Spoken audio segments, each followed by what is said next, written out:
July. Okay, great. Well, I will call the meeting of the Grand Marais Planning Commission to order. We have our consent agenda before us. I would entertain a motion to approve that agenda. Yeah, motion to approve the consent agenda. Second. Okay, motion second. All those in favor? Aye. Aye. Great. It passes. Today we're going to discuss the strategic plan that we went over. Our one item. Our one item, and I was so pleased. I was pleased with our meeting that we all had together, and I really liked seeing what you had written up too. This is all Patrick's work except for the bad stuff. That's mine. All right. He organized and drafted this, so full credit to him. And I'm not even sad or mad at all that he's leaving. Yes. This will be Patrick's last meeting. Wow. Maybe devastated is the right word, but you know how it is. Yes. I'm happy for him. Happy for He's moving on to different things. to the county planning. I don't know if they're going to be greener pastures. They might be browner. Yes. A different hue. Yeah. Good luck in your new business. Mm-hmm. And he's already been following our instructions, which is when you come to visit us at City Hall, you have to bring your kids, Oh. which is always a good idea. Like, they're great, they're fun, Mhm. super cute. Yeah. So I don't think so. But back to business at hand. What do you think? Did we get it? I mean, I guess I already said, but yeah, I felt like, this felt like we had moved the needle a bit, and I mean, obviously we established that we are gonna continue on and meet with the council as a whole, along with us. I think that is gonna be great. I feel like we've gotten some good pieces in here, but Ben. Yeah, no, I think it absolutely is a perfect summary of the meeting. And I'm super curious about what next steps, right? Like how do you, and so I think this kind of provides a nice roadmap on how we're going to maybe progress through it. So, yeah, well done. It looks good to me. One of the question marks is, are we gonna be able to go fast enough at this point? With losing Patrick, he was the person doing most of the planning and zoning staff work at this point. So I'll be taking over, and that's, not back that many years that I was doing it all, so I don't have any issue with where we're at, the work that's happening. It's just a question of time management and other priorities. Yeah. So we can, I think, identify a few next steps in this plan and try to maybe put them on a calendar and hold ourselves to a schedule. Mm-hmm. But the first focus area was partnerships. That makes sense to me, make sure everybody's in alignment. I do think that the original plan was a joint meeting with the HRA and City Council. A few follow-up conversations with Jeff, and I'm not sure what that looks like anymore. I don't think it's necessarily just that.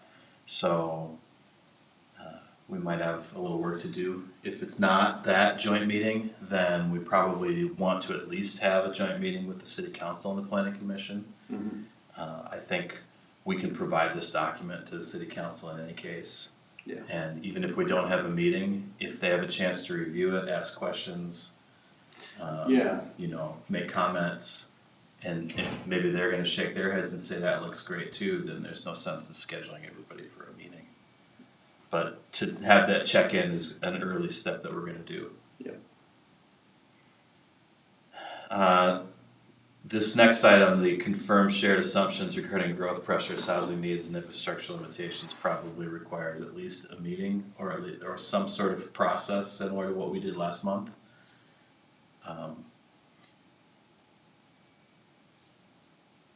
I think that we don't have shared assumptions. I think that's pretty clear. Yeah, no, And we're clear on that. we need to do some work to make that, like, just put those in writing and in front of people, and everybody can see the same words and decide which ones we're gonna be responding to. And then identify near-term coordination opportunities and information gaps. I'm not sure if that fits on a schedule necessarily, because I don't have any identified right now, other than this idea of a joint meeting with the HRA. Mhm. So that might be almost like a placeholder task too, where we're always trying to do that. Beyond just a joint meeting or joint discussion, I don't know what other near-term coordination opportunities exist right now. Okay. But we'll look for them, and if you can think of any, shoot them our way. Mapping, this is one that there's a lot going on right now. And it's really good stuff. Since your last meeting, we were informed that we received a grant from the MPCA to do some GIS mapping on the wastewater system, with the system that I think is most germane to this conversation, and also the electric system. Because it's grant supported and because of how much work goes into that type of project, it's not gonna be ready in April. Like, I don't even know when we're gonna get our grant agreement finalized. Okay. But this is probably more likely to be a year-long project to have this done. So in the meantime, we might try to do maybe like a simpler version of the map. The GIS version's got a lot of capabilities built into it. But we've already done we were doing last year some work locating our, like GPS locating our outdoor facilities. And so there already, I think, is some ability for us to do some mapping. And maybe we'll either try to do that on our own in the first half of the year, or we'll work, if we get the grant agreement done and we get the project started, maybe we'll have the engineering company we're working with do some initial mapping for us that isn't the full project, but enough for us to use for our conversations here, something like that.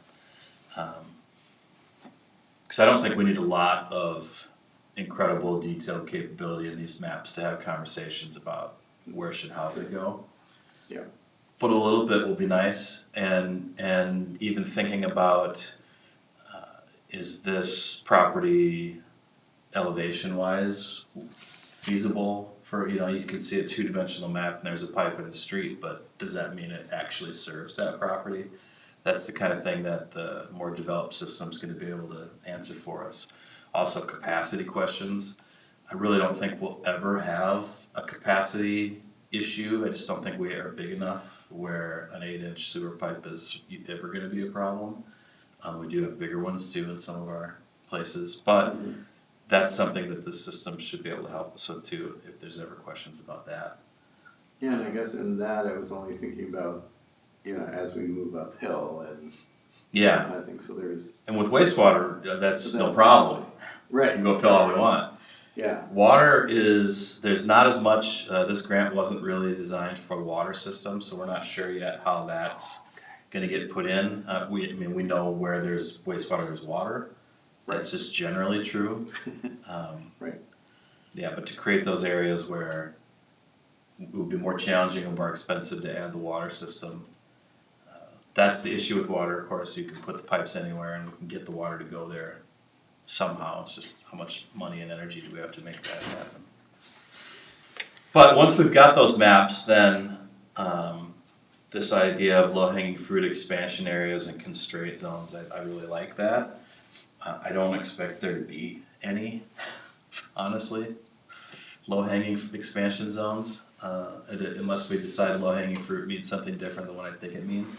So that's back to step one. We're agreeing on some assumptions. Okay. But low-hanging fruit meaning relatively inexpensive to make an extension. If I could just jump in, because I think maybe this might be pointing back to what Anton was talking about with across the road there, or across Gunfront, and talking to the school and all of that. Yeah. That kind of, I think that was kind of Well, I agree, that's a good example, and I think it makes my point too, because we've been having that conversation for 20 years.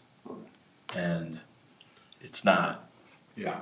going very fast. Yeah. We Yeah, I put don't that, think low hanging fruit necessarily was meant to be like, hey, what's the cheapest option, right? It was like, what's the most, maybe the most bang for your dollar, right? Can you open up a large enough, area of land that's serviceable by utility where it's, Yeah. feasible, right? There's Yeah. enough Yeah. stakeholders, landowners to, People are share the interested. burden of the cost, right? Yeah. And, so. there's like a little bit of supply and demand, or this idea of expansion and constraint, like there's different forces working against each other here. So the mapping, and we're looking at our system, really answers the question, where is it fiscally or engineering wise feasible to do development? But that doesn't answer the question, where does the community want to see development, which is the constraint side of it. Maybe there's more of a constraint about not there, not there, not there. So I think getting the map of where everything exists, and then we have to get on to the next focus area, which is this community input and collaboration. And maybe we have a tool where we've offered up, well, here's where our system exists, here's property that's already connected, that's underdeveloped or undeveloped, here's the next level that we think is relatively feasible to develop, and then we go through some exercises and say, where should we develop? And try to answer that question. Yeah. So right now, all we have is a zoning ordinance that says everything that's R1, we should develop, but I don't think that we believe that to be true anymore. I believe it to be true. We'll put it to the test. Yeah, that is interesting to note that, and I'd be curious to see when we get to area 3 how that works. We certainly heard concerns from neighborhoods when there were proposed developments, right? I mean, everybody said virtually the same thing, which was, we all sure really need housing, but please don't put it here, Yeah, right? So is it gonna be like that, or? for sure. Right? So how do we design a tool that allows people to identify what's sacred, don't touch, but that doesn't just mean what's across the street from me? Yeah. Right. It's I mean, tricky, and Yeah, I think what's it sacred, is don't touch, complicated. and then what do we do with that too, if it's privately owned and zoned residential and close to utilities? We've taken for granted its sacredness for a long time, and it's not super fair for us to have to deal with that, or for the person who owns it. It'd really be quite a challenge. But we've done those types of exercises before. That's a typical community planning project when we're doing a transportation project or something else. If we're gonna make big changes, we wanna know, okay, what are we aiming for? More housing, but also what do we wanna not change? What needs to stay the same? Right. So that's more to come on that. And I think waiting until the mapping is usable is the right way to go, so having this be the third. And do you think that are you saying in your mind, are you thinking of that after the GIS is done, or after we've gotten a good enough? Good enough, Okay, yeah. gotcha. I don't know whether it'll take more than just, a Yeah. big paper map that's got colored areas of the city that indicate whether they're connected or not. Okay. Yeah. Even just Something, having and that. I know this is like cart way before the horse, but is this something where, a new zone potentially could be developed, or somewhere? I think that there's some new dissent on the council as far as density goes, and, so, although, I think it's okay, right, but there seems to be some pushback on that concept, that we want higher density and that's okay. And so, if we were to expand the city of Grand Marais, R1, whatever, could we look at those rules again for those new developing properties? Would we want the same footprints? I don't know, maybe that's all part of the planning, community input, collaboration as well, I don't. I see what you're saying, so if we, sorry, I'll just run down this road, Yeah. so are you saying like, okay, so here's R1, we've now identified these are areas that we want to develop and have, yep, after we've gone through, we've talked to the community, we've done the whole thing, and now we have our map, and we know we want development here. So having certain rules for those areas, so carving out part of the R1 for that? Is that what you're saying? Exactly, or Okay. reverting back to making some concessions as the density, some. You mean the density that is currently in R1? Yeah, that currently is set in R1 seems to be, well, I just think there's a couple of city council members that are not very happy about. Well, it doesn't mean they're right. No, it doesn't, it absolutely doesn't, but, is that the opportunity to go back and revisit that for the new? It's kind of backwards, I think, because the only time we even get to express feelings about it is when someone's asking for special permission. And that's happening in existing neighborhoods, not new construction outside of, except for maybe some rare circumstances. But when somebody comes with a plat drawing, if they can meet our standards, if they have got a public street and public utilities, and they want 5,000 square foot lots, like, we don't get to say no to that. Sure. And the idea of expansion works better for a variety of reasons with allowing more density. Just Right. financially, it works better. And we've had some comments about will the market support or not, which is really, it's not our business at all, right? And we don't really have a good way to judge it. We have to let people make that decision themselves when they're investing in development. Yeah. But what we also know is that it's not a good investment for us as a community to have low density sprawling out, because that length of pipe costs what it costs to build. We can assess it one time, but not twice. Now we have to collect rates to pay for its maintenance and upkeep and eventual replacement. And so we don't want someone to build a lot of utilities that doesn't serve a lot of people. We really want to see density just to operate the utility. No, I mean, I agree with that, for sure. And 5,000 square foot, 10,000 square foot, maybe they Arbitrary, both, right? maybe they both work. I mean, it feels really arbitrary. It's such a hard conversation to have with the public, because if you go to an established neighborhood where it's more dense, it feels normal. Right. Right. And I think, and I think what, like Mayor Benson was doing is she was just sort of like what she thought it should be, rather than, when we made our decision when we had a meeting and meetings and meetings and meetings and trying to decide on like what size was the right size, the number was picked, it was a little bit arbitrary, but it was kind of there. Like, here are some of the biggest ones, here are some of the smallest ones, and it was somewhere in between. So it wasn't the smallest and it wasn't the biggest, it was somewhere in between. So I feel like, You're talking about existing development pattern in the community. So like we just pick the said, here's rules where that we've fit been. what's already here. And we're just saying like, okay, this is this, we've done this over the last, 100 some years. And we just thought, well, wait, this one works. I mean, I would be loath to change that. I feel like, we did a lot, we had a lot of meetings. I think the number's good. And I mean, obviously we can negotiate, but I'm not sure I would wanna go back on that, cause I think density is the only way we get out. Well, and I agree with that. I think Mike hit it, he said he actually framed it, I thought, perfectly at the last meeting we had, which was like, this is the only place in the county that is suitable and makes sense to do, right? Like, this is the only place you can do density. Yeah. Right, and, water and sewer, that's the place that makes sense to do it, right? Yeah. So, I understand that, I agree with that. I also understand what you're saying, Mike, that maybe some of the issues and pushback have been a result of where the neighborhood, like the current neighborhood, and fitting something in that wasn't there. New development being different, I agree with that, I think it plats and plays differently. We're not talking about variances and other special requests. Mm-hmm. Yeah.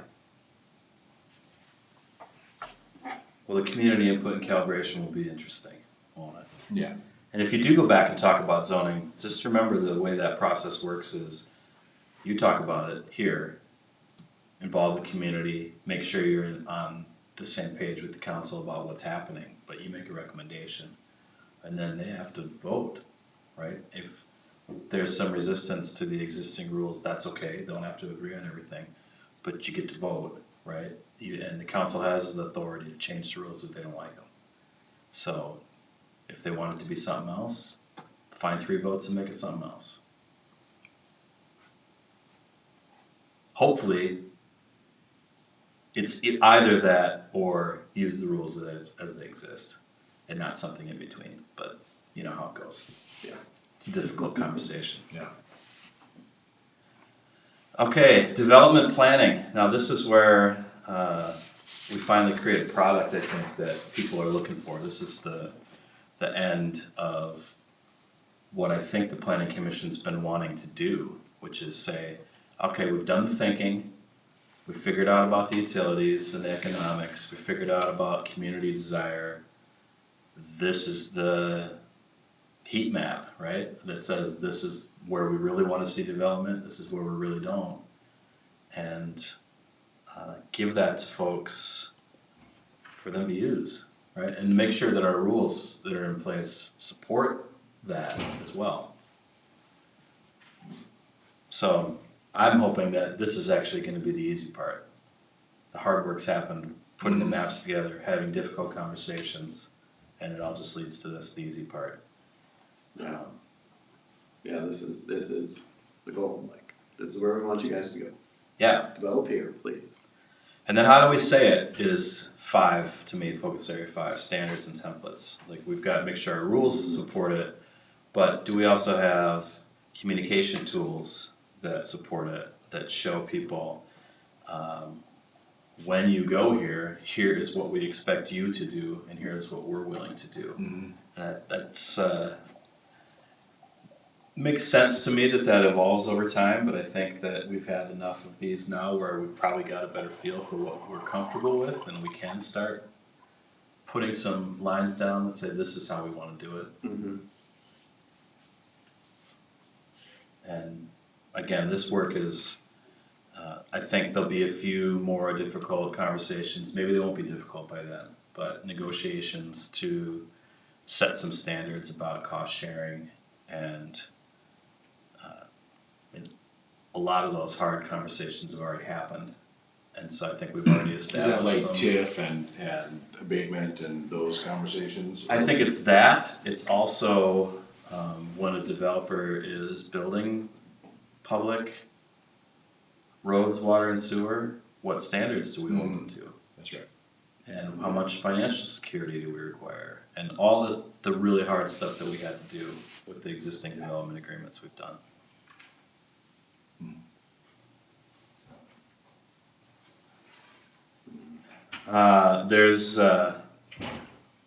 We skipped over on 3, 4, and 5 this section called boundaries.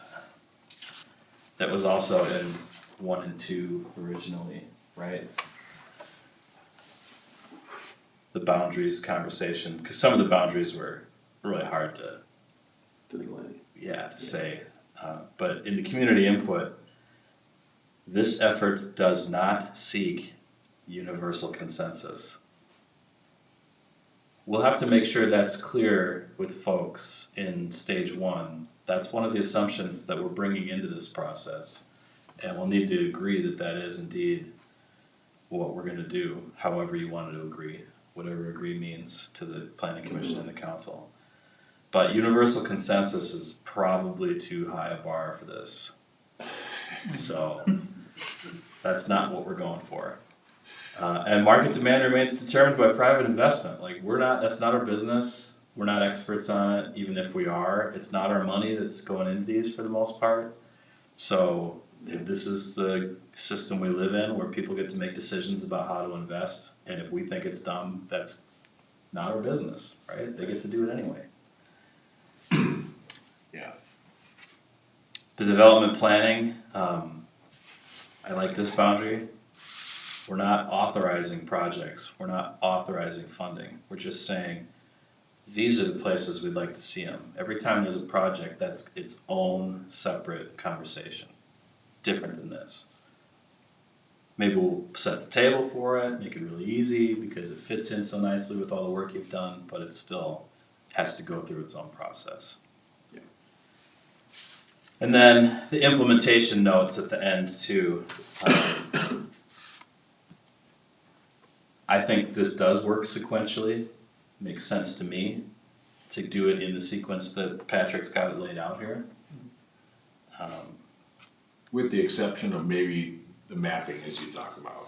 Yeah, I think we need some level of mapping Yeah. to move forward. And so I don't think we want to start the community conversation phase without having good maps. So it might be that we're not gonna start the community conversation phase until August. We don't know yet. That's still to be determined. Sure.